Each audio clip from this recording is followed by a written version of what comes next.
Antoine Semenyo from Bournemouth to Manchester United. Yes, that transfer would definitely get Manchester United fans off their seats. And there is a story today, the 14th of November, of Manchester United wanting to fast-track negotiations to try and beat Liverpool to the signing of the Ghanaian winger. Now, Manchester United are not short in the attacking department, we know.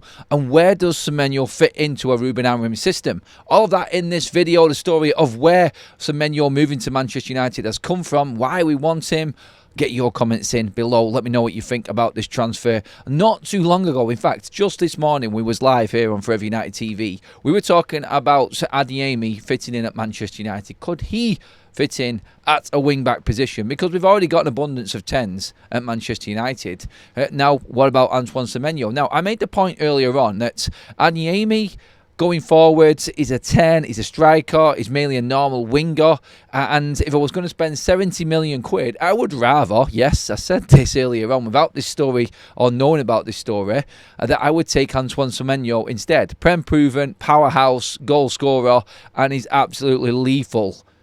And now Manchester United apparently are in for him. But where does he fit into a Manchester United system? Where can he play unless we're bringing out, say, for instance, one of the 10s, a Brian Mbeumo or a Matthias Cunha, which we don't really want to be doing. Now, look, if there was a chance that Sesko was injured for a long period, like we covered earlier on, that's not the case, and thankfully Sesko is going to be back quite soon for Manchester United. But you could maybe push Cunha up front, and you could have Mbeumo and Semenyo in there as the 10s. Look, we're going to be missing Mbeumo for a little bit of time because of AFCON. I don't think that even comes into the equation here. I think Antoine Semenyo being a natural winger. Now, he plays in a 4-2-3-1 predominantly for Iraola at Bournemouth, and he is usually a wide left or wide right player. In fact, he's played just as many games on the left as he has the right this season. A few more on the left, but out and out winger, powerhouse winger.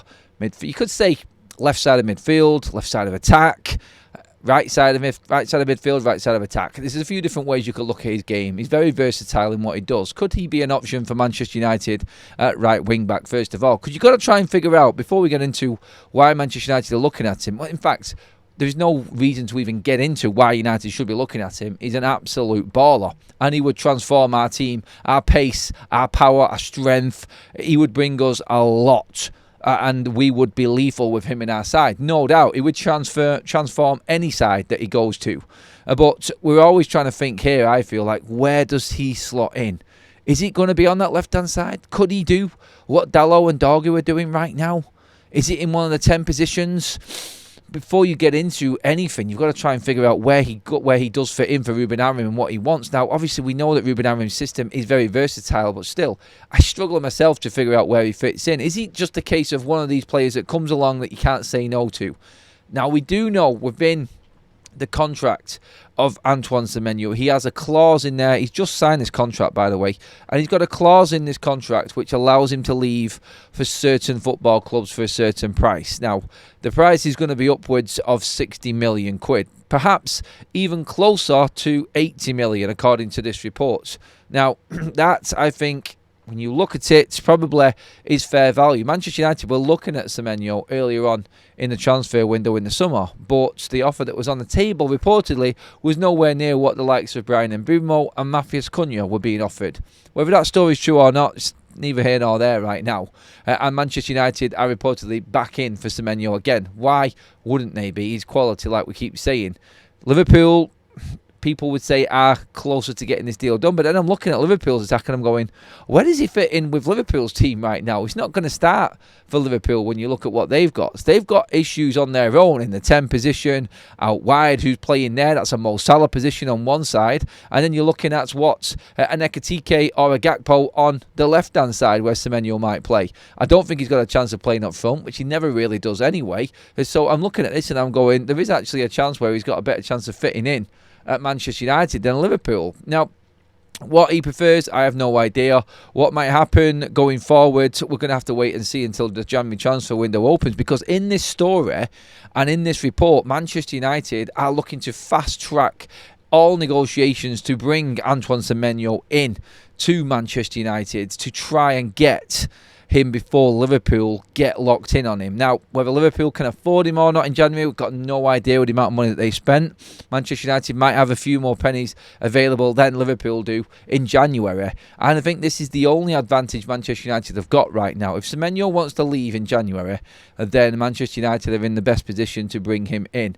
And again, it's just whether or not you can look at the story and say that it is genuine or real or not. Because, yes, Manchester United would benefit from having a left-sided player in, but in a wing-back role. Is Semenyo that? I would say no, he's not. He's more of a natural winger for me, but could do a job there.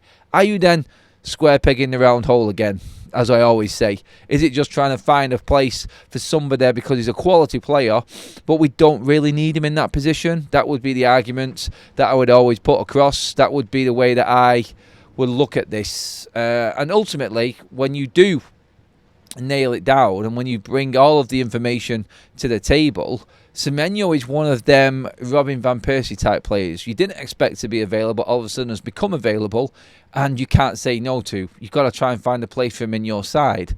Is he that good?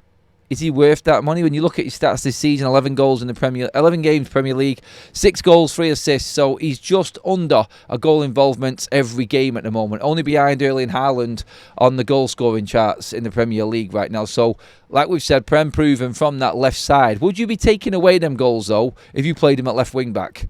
Or would you then change up Manchester United's attack? And maybe you're rotating him in at the 10 position. I don't know what you would do. I mean, obviously get into the comment section and let me know what you think is the best course here for Manchester United to take, because it's difficult to find the right place for him in this side, I found. And when I've looked at it, I read this story, and you know what, I think there is a chance that Manchester United might be in for him. He's another player that Manchester United need. Power, pace, Prem-proven quality. Have we got enough of that already? I mean, we don't know. If Xerxes leaves, and this is the rumour, and Ben Jacobs has said this also, that if Xerxes leaves, United will be open to bringing another forward in. Antoine Semenyo, anyone? You kind of look at it and go, no, it's a nothing story.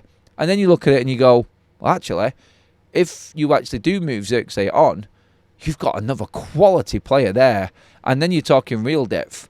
And can you rotate this system? Can you say, for instance, play Matheus Cunha from the start, maybe Semenyo's on that left-hand side, you bring Dorgo or Dalot late on for Cunha, and Semenyo moves further up the pitch, rotate it around.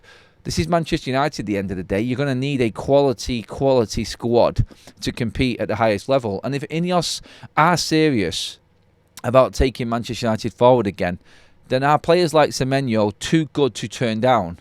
No matter if you feel you've got that position covered already. Some will say he's a 10. He's not a 10. And this is different. This is totally different in Ruben's shape here. So the only place I can see Semenyo coming in, because he's a natural winger, he plays wide. In that three-man attack behind the striker for Bournemouth, or sometimes it's even in a... he plays a few different positions, doesn't he, Iriola? There is a few like he could actually interchange in and out of, but more often than not, he is hogging that touchline and then cutting in or just bombing past players. He gives you so much more off the break. He gives you so much more relief, and he's, for most part, unplayable, lethal, in fact. And maybe there is a place for him at wing-back for Manchester United. He said Ruben's willing to adapt his system a little bit, but normally Ruben plays very attacking fullbacks, very attacking wing-backs in this 3-4-3 formation. Maybe Semenyo is the right man. Is he going to track back and give us enough? I think you still need to sort out that midfield as well for this to all work out. But if you get the opportunity to nail down Antoine Semenyo, and then you go out and buy 2 midfielders as well on top of that, you are looking at a serious team here at Manchester United. Then this would be an absolute worldie of a signing for this football club if we made it happen. Are we going to do it? I don't know. The report says United are in. It's come from caught offside, but it's off the back of what Ben Jacobs has also said regarding Manchester United moving Xerxes on. If United, like he says, are in talks with Joshua Xerxes to move him on, that could make room, because Manchester United feel like they, according to Mark Ogden from ESPN, can get all the value back for Joshua Xerxes. And if they did make that happen, Antoine Semenyo is comfortably affordable for Man United in January. And if the player wants the move, then this is what Manchester United love, and this is what we've moved on in every single transfer so far under Ineos. If the player wants the move, which apparently he does, we're going off reports here because Liverpool and United are in. He could go to either club. Until we get down to the nitty-gritty, we're never going to know. But if he is available and there's a chance for United to get him, do we just go all out and get that quality of player? That's the question I'm asking in the chat right now. Get into the comment section and let me know. Would you buy Antoine Semenyo even if we already had an overload in that position? Is it the right thing to do, or should we stick to the positions we desperately need at this club, even though they might not be fully available to us? Remember this as well, before you answer that question. Jason Wilcox, Christopher Vivell, Ruben Amorim are always in constant communication about what can happen and how we can strengthen Manchester United in all areas. Remember what Wilcox said. In every department we need strengthening in. Out wide is definitely one of them areas. Left wide, 100%. And only for the right type of player. Has to be someone who's going to improve Manchester United. Antoine Semenyo ticks pretty much all of them boxes for United. Can we make that deal happen? Should we go out and make that deal happen is the question. Get into the comments, let me know what you think. Make sure you do pop a like on this video, everybody. And of course, make sure you hit that subscribe button up on your screen right there as well. And I'll see you all in the next video.